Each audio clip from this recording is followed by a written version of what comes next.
परम श्रद्धेय श्री स्वामी राम सुखदास जी महाराज के श्रीमद्भगवद गीता पर टीका का अध्याय 2 सांख्य योग श्लोक संख्या 53।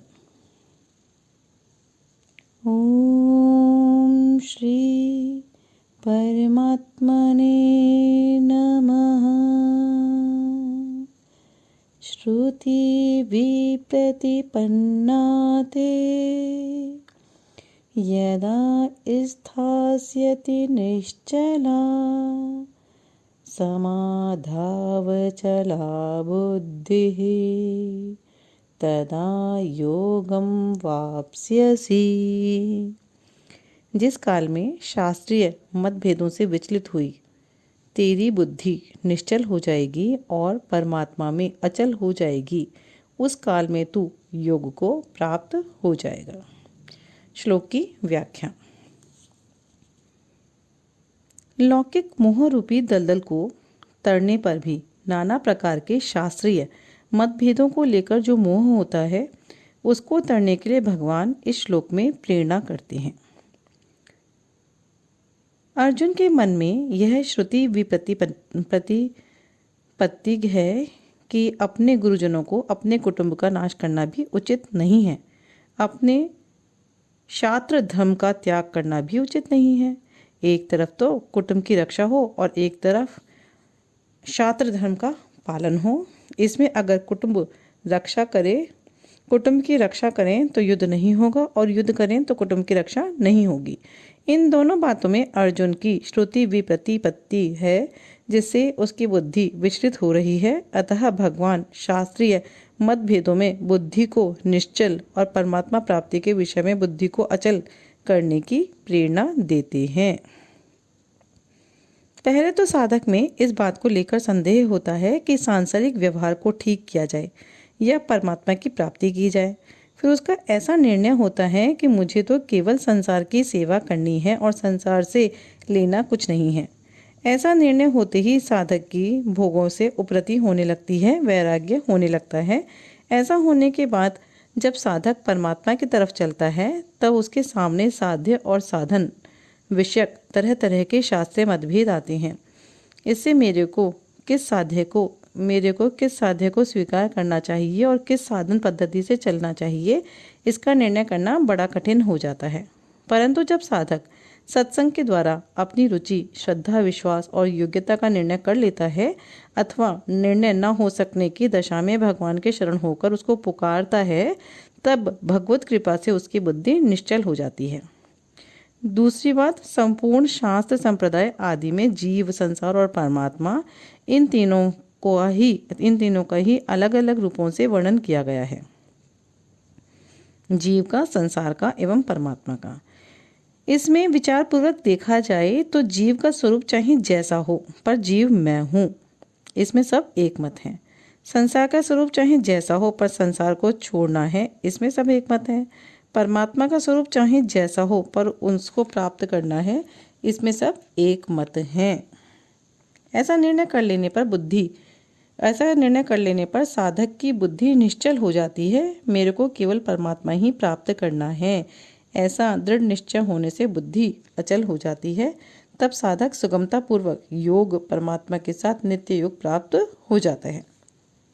शास्त्रीय निर्णय करने में अथवा अपने कल्याण के निश्चय में जितनी कमी रहती है उतनी ही देरी लगती है, परंतु इन दोनों में जब बुद्धि निश्चल और अचल हो जाती है, तब परमात्मा के साथ नित्य योग का अनुभव हो जाता है।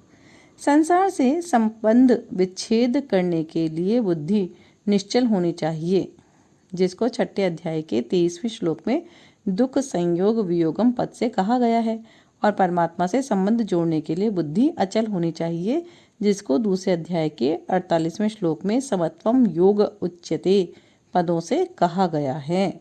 यहाँ तदा योगम वाप्स्यसि पदों से जो योग की प्राप्ति बताई है, वह योग ऐसा नहीं है कि पहले परमात्मा से वियोग था, उस वियोग को मिटा दिया तो योग हो गया। प्रत्युत असत पदार्थों के साथ भूल से माने हुए संबंध का सर्वथा वियोग हो जाने का नाम ही योग है। अर्थात मनुष्य की सदा से जो वास्तविक स्थिति अर्थात परमात्मा से जो नित्य योग है, उस स्थिति में स्थित होना योग है। वह वास्तविक स्थिति ऐसी विलक्षण है कि उससे कभी वियोग होता ही नहीं, होना संभव ही नहीं। उसमें संयोग, वियोग, योग आदि कोई भी शब्द लागू नहीं होता। केवल असत से माने हुए संबंध के त्याग को ही यहाँ योग की संज्ञा दे दी गई है। वास्तव में यह योग नित्य योग का वाचक है। इस नित्य योग की अनुभूति कर्मों के द्वारा की जाए तो कर्म योग, विवेक विचार पूर्वक की जाए तो ज्ञान योग, और प्रेम के द्वारा की जाए तो भक्ति योग, संसार के लय चिंतन के द्वारा की जाए तो लय योग, प्राणायाम के द्वारा की जाए तो हठ योग, यम नियम आदि 8 अंगों के द्वारा की जाए तो अष्टांग योग कहलाता है। श्लोक का परिशिष्ट भाव। मोह के 2 विभाग हैं। मोह कलिल अर्थात सांसारिक मोह, और श्रुति विप्रतिपत्ति अर्थात शास्त्रीय मोह। शरीर, स्त्री, पुत्र, धन, संपत्ति आदि में राग होना सांसारिक मोह है, और द्वैत, अद्वैत, विशिष्टाद्वैत, द्वैताद्वैत आदि दार्शनिक मतभेदों में उलझ जाना शास्त्रीय मोह है। इन दोनों का त्याग करने पर मनुष्य का भोगों से वैराग्य हो जाता है, उसकी बुद्धि स्थिर हो जाती है। बुद्धि स्थिर होने पर योग की प्राप्ति हो जाती है, परमात्मा से दूरी मिट जाती है, समीपता हो जाती है। कर्म योग से समीपता होती है, ज्ञान योग से अभेद होता है, भक्ति योग से अभिन्नता आती है।